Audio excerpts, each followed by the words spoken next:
Mga sagisag ng ating bansa. Ang watawat ng Pilipinas.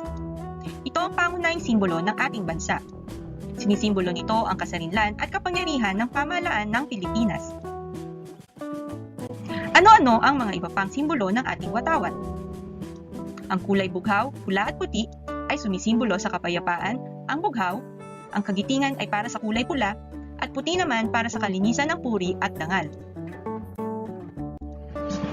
Ang hugis at sulok ay sumisimbolo sa katipunan, ang unang pangkat ng mga Pilipinong nakipaglaban sa mga Espanyol para sa kalayaan. Ang tatlong bituin naman ay kumakatawan sa Luzon, Visayas at Mindanao. Ang walong sinag ng araw ay sumisimbolo sa unang walong lalawigan na nakipaglaban sa mga Espanyol. Ang mga lalawigang ito ay Maynila, Cavite, Bulacan, Pampanga, Nueva Ecija, Bataan, Laguna at Batangas. Alam niyo ba na si Emilio Aguinaldo ang siyang nagdisenyo ng watawat ng Pilipinas?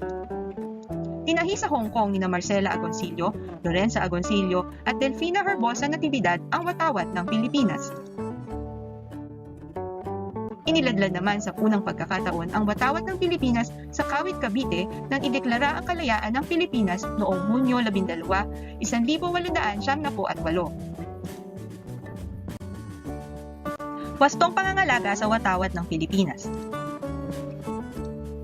Hindi maaaring gawing dekorasyon ang watawat ng Pilipinas. Hindi rin maaaring ilagay na disenyo sa damit ang watawat. Isabit ng wasto ang watawat sa itaas ng poste. Huwag hayaang sumayat o dumikit sa lupa o sa sahig ang watawat. Itiklop ng maayos ang watawat sa hugis na patatsulok.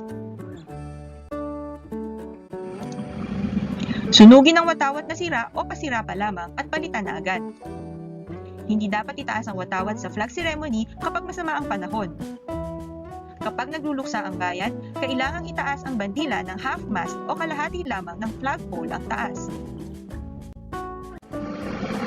Iba pang sagisag ng Pilipinas. Lupang Hinirang, ito ang pambansang awit ng Pilipinas. Si Julian Felipe ang lumikha ng musika noong 1898 na pinamagatang Marcha Nacional Filipino.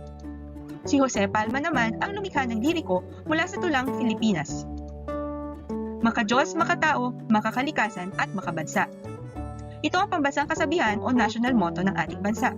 Naglalarawan ng pangunahing katangian ng mga Pilipino, pagpapahalaga sa pananampalataya, paggalang sa karapatan, pagiging makatao, pangangalaga sa kalikasan at pagmamahal sa bayan.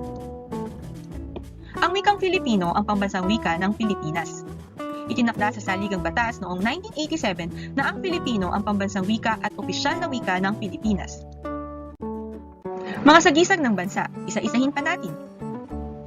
Philippine Eagle, ang pambansang ibon. Ang puno ng Nara naman ang pambansang punong kahoy. Ang bulaklak na sampagita ay pambansang bulaklak. At ang arnis ang ating pambansang laro. Philippine Pearl, pambansang hiyas. Ang sayaw na karinyosa ang ating pambansang sayaw. Ang kalabaw ang pambansang hayop na panlupa at ang bangus naman ay pambansang hayop na pantubig.